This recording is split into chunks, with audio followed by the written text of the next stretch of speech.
raining today, although it did stop briefly. You can't really see much just because there's mist and stuff everywhere. Some places are even closing down just because there's too much floodings and stuff like that still. Other than that, what did I read today? I guess this one was kind of interesting with a little bit of a twist. I didn't even know some of the stuff before. Here, this one says, made in Santa Cruz County, heavy-duty drones take flight to combat wildfires. Now, usually you would expect it to do things like dropping water and stuff like that, but apparently, according to this, they actually light trees on fire, like intentionally or something like that, is if I'm reading this correctly.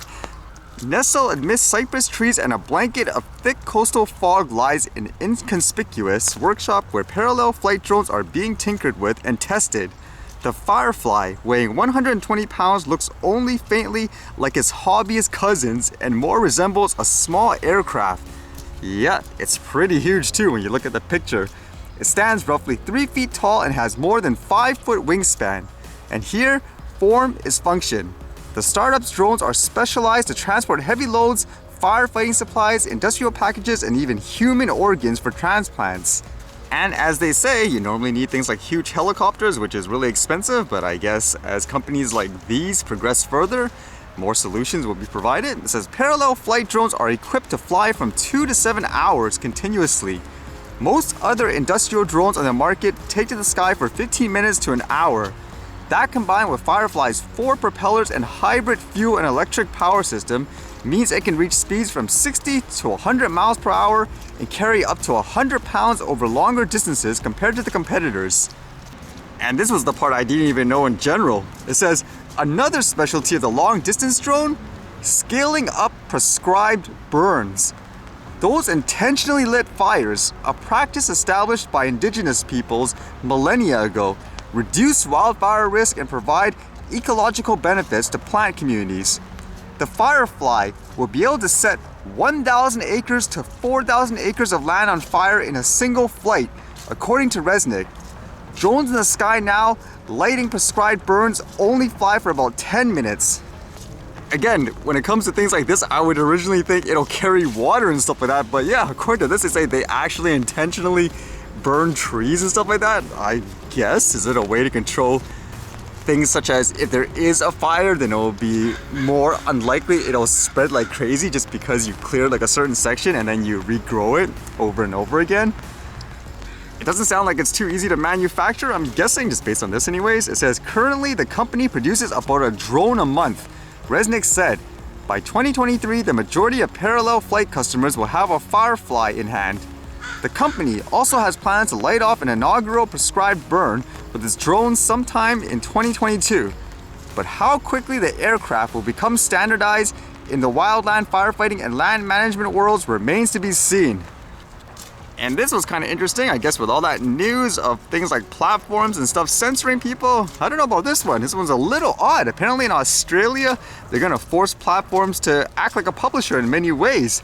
This one here says, Australia to introduce new laws to force media platforms to unmask online trolls. What do you mean by that, huh? It says Australia will introduce legislation to make social media giants provide details of users who post defamatory comments, Prime Minister Scott Morrison said on Sunday. The government has been looking at to the extent of the responsibility of platforms such as Twitter and Facebook for defamatory material published on their sites, and comes after the country's highest court ruled that publishers can be held liable for public comments on online forums. So apparently various organizations, because of that, have disabled things like their comment sections just because they don't want the liability. It says the online world should not be a wild west where bots and bigots and trolls and others are anonymously going around and can harm people, Morrison said at a televised press briefing.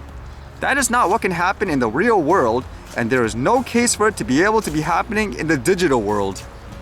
And just reading this makes me think it could potentially be abused in a really bad way. It says here, the new legislation will introduce a complaints mechanism so that if somebody thinks they are being defamed, bullied, or attacked on social media, they will be able to require the platform to take the material down. If the content is not withdrawn, a court process could force a social media platform to provide details of the commenter. Okay, so it makes sense in some ways to protect people, but what if it's just someone saying, oh, I don't like what this guy is talking about in terms of their whatever it is, their business or them personally. It's an opinion. And now they say, oh, this guy's bullying and harassing me and so forth. Take it down. It reminds me of like in say a platform like YouTube, how a lot of people, they abuse things like the copyright process where there's nothing wrong with it legally, they just don't like it.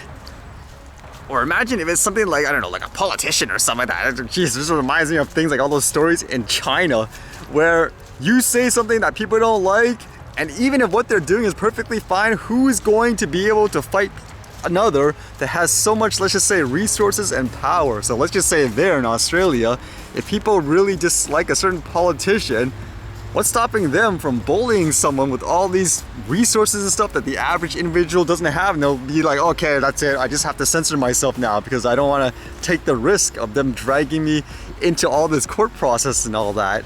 Even if what they're doing is perfectly fine. Kind of reminds me of what they say, I guess, legally. Sometimes there's something called a SLAP. It's called like what? A strategic lawsuit against public participation. I think that's what it is, where many times people bring others into court, for example, not so much because they have a case or that they will win, but it basically intimidates them so much financially and time-wise, they'll just give up, even if they are in the right. That would be my concern. Would you guys think that's a good thing or a bad thing overall? I just think in general, the only real fair way is this will be platforms as well if they're trying to quote censor people, which I don't think they should, unless it's something really blatant, like they're specifically saying, oh, I'm going to go kill this guy in this hour with this. I mean, that's a little different if it's something like that. Not for things like opinions. I think they should just be neutral, like a neutral platform. If people have some kind of dispute or whatever, then they will deal with it directly. For example, like here, if you claim what that guy said isn't right, and it's basically completely made up, it's inaccurate, then you do it your own way. Like you tell them, hey, please take this down or whatever, here's my proof. And they say, no, what are you talking about? This is true here. Now, there's still a dispute, then take it to court. And then if there is an actual, I guess, court ruling, then you can force the platform and stuff to take it down. I think it's just a little lopsided where, like, obviously they're doing it for liability reasons, but for one guy just to say, oh, I claim this and that, take it down immediately. I don't think that's right overall.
Alright, see you guys later.